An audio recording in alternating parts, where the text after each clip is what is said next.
बैसागो बैसागो बैसागो बैसागो बोथोरनि नै दिनैहाय फार्स्ट टाइम मैथा बांगालजों अमा बेदरजों होखावसै लागाव लागाव लागाव बैसागो बैसागो बैसागो गाइसफोर नोंथांमोना माबोरै दं नै होख्लायनोसै दिनै मैथा बांगाल आरो अमा बेदर बैसागो बोथोरनि मैथा बांगाल गोरलै नै ओंखारगोदानजों होख्लायनोसै लोगोफोर जानाया बैसागोआव दुखु जाल्लाफोरखौ ज्राब गारनानै जोङो इन्जय खालामनांगौलै नोंथांमोन फंबाय बिनानावमोन नङा होमबा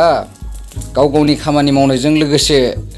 गाव गावनि डिउटि मावनायजों लोगोसे जोङो बिन्दास थानांगौ इन्जय थानांगौ ना होमबा बैसागो बोथोराव गावबा गाव दुखु जाल्लाफोरखौ ज्राब गारजोब नोंथांमोन एकदमबारे इन्जय खालाम लागाव लागाव सेनेनै होबालाय रायजोफोरनै सामब्राम गोजा बानलु थाव दुंखावनायाव होख्लायबाय तो गाइस नोंथांमोना इन्जय खालामदो भिडिअखौ नायबाय थादो ना होमबा साबस्क्राइब खालामना हो चेनेलखौ गाइसफोर दावखोनो हाथाराखिसै दे एसे बोलो होना होदो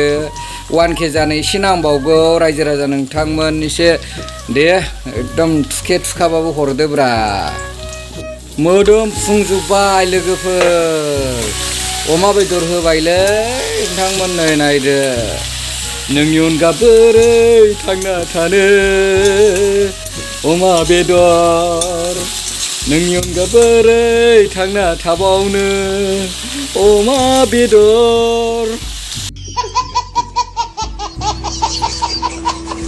हालदै संख्रै बानलु गासिबो होजोब्बाय गाइसफोरनो रानथाबजोबसैसोलाय जानायजोंलाय मैथा बांगालखौ होखानानै दै होलानोसैलां माबाबा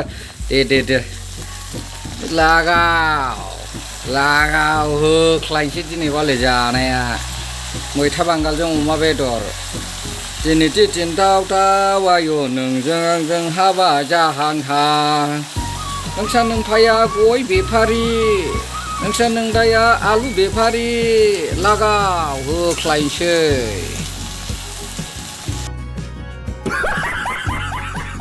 दै होदला होदलि फोमोननांसैलै माथो नै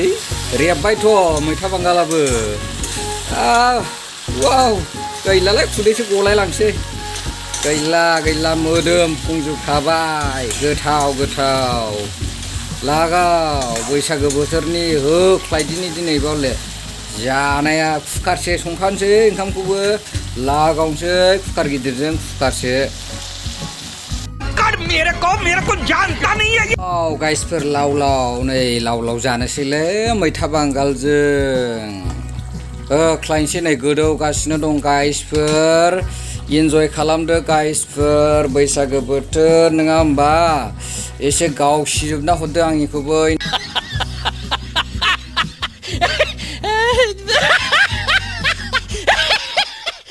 गाइस नोंथांमोन भिडिअखौ बारा गोलाव खालामला ना मा होनो